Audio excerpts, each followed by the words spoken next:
With over 1 billion active users across the globe, and 80 million of them in the United States, it's easy to see that TikTok is a trend-setting powerhouse that cannot go unnoticed. The ability to dictate popular culture in America is an extremely powerful tool. The United States sets the pace with popularized song memes, trend development, style, and slangs. But who is TikTok? How did the app take such a strong position in leading the internet's culture among all social media platforms? Stay to the end of this video to see how TikTok revolutionized the industry, toppled their competitors, and weaponized social media in the pursuit of world dominance. Generation Z, the center of popular culture, and the trendsetters to modernize America. How and why is TikTok Generation Z's preferred app? Because they are providing a platform for the youth, they give them the ability to dictate content rapidly and continuously, which means the set platform now dictates its popular culture. This is how TikTok utilizes their most followed individuals to gain traction with popularity ad mixing and reinventing the world's entire culture by creating a new normal to social media. This content is accelerated as the average TikTok user spends over an hour and a half every single day on the app. The kicker being 60% of the users are Gen Z. Unless you were living under a rock, it's clear to see that TikTok has seeped into everything and is everywhere on such an unprecedented scale that by now it has an unmeasurable impact on our culture and our everyday lives. Now on the surface, popular TikTokers are just a youth-driving culture, making fun, entertaining videos to be consumed and shared by the masses. They even create trends that attract celebrities to get involved in the fun for publicity to stay relevant.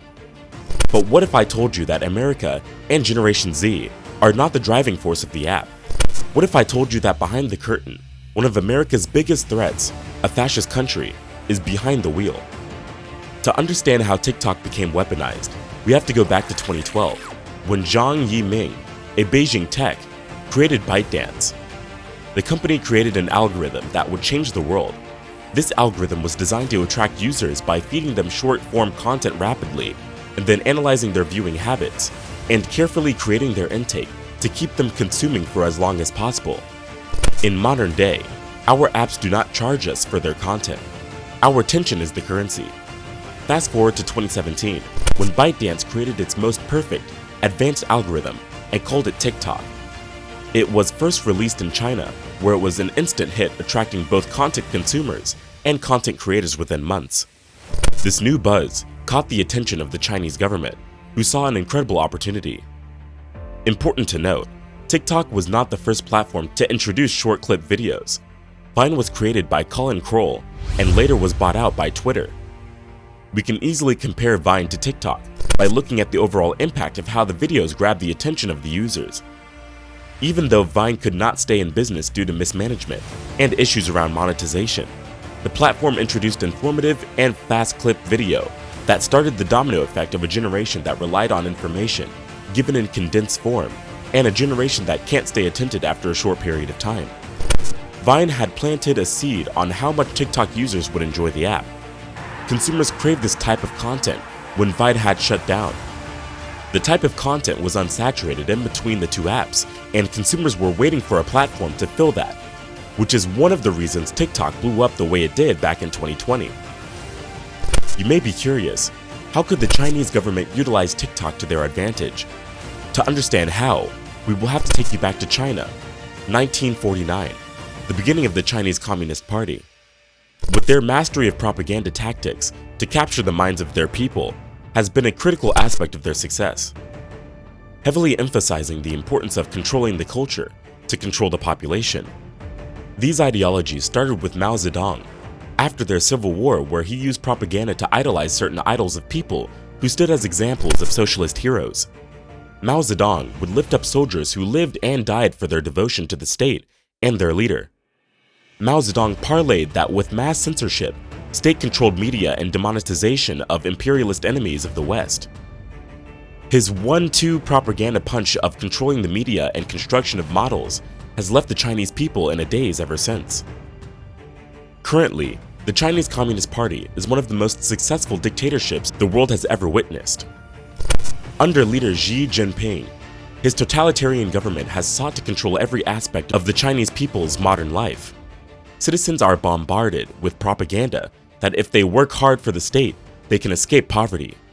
But the playing field is incredibly uneven, as the state exams have an extremely high fail rate. This ensures the dream the Chinese Communist Party sells only becomes true for a small few. In return, the people are forced to believe the propaganda, accept the status quo, and stay out of the way of the ruling party. This is why the focus of the Chinese Communist Party is to control the people. They need to maintain this narrative at all costs. Social media, television, the news, entertainment all goes through a funnel and gets filtered by the Chinese government. If you don't follow the narrative, you will end up in jail or one of China's re-education camps.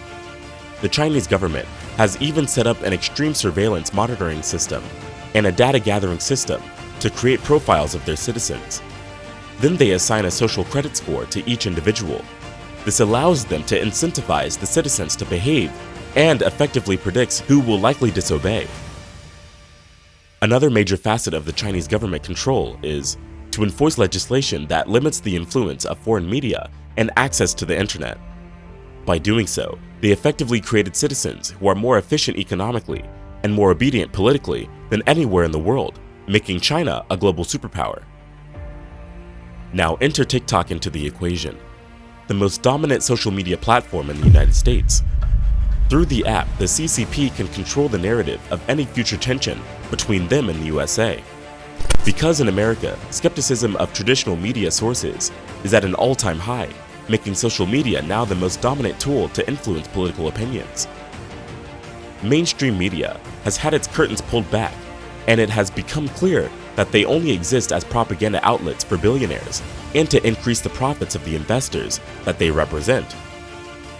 Noam Chomsky called it out a long time ago, saying the traditional news media in America bends facts for entertainment, capitalizing off of fear and creating villains and strawmen amongst the population that they are meant to inform. Misinformation is everywhere, and social media amplifies it and actually makes it more difficult for the truth to break through. As people miseducate one another, they blindly create and put trust in narratives, which creates an echo chamber and more division within the people. In the search for truth, we are taken advantage of, as greedy foreign assets across the globe use social media as an interference to push their agendas. And the kicker being that these foreign dictators and autocracies are banning these social media platforms and using them against America. Although China isn't the first country to do this, they were the ones who diligently worked on perfecting social media and internet manipulation for years. Now that they have control of the most powerful online platform in TikTok, the CCP has positioned itself to use the same control over America and the rest of the world, as they do over their own people. TikTok's algorithm is designed to create a snowball effect and platforms certain people whose ideas line up with their ideology and allows them to gain momentum very quickly, allowing them to control the narratives and silencing opposing views. And with the app designed to fill hours and hours of people's daily lives, cause them to conflate what they see with their actual environment. This causes the user to be psychologically manipulated and ideologically motivated. This is a feature of the app's design, not a bug. The fact that ByteDance and the Chinese government have full control of the algorithm, they can create inputs and promote certain videos and limit others without anyone knowing the difference. This control of the app can let them steer the users down any path they want to promote. TikTok also has a rating system that lets them learn how each user thinks and feels on certain issues like their surveillance system. Now, the fact that TikTok is more appealing to a younger, more impressionable audience brings us to our next bomb.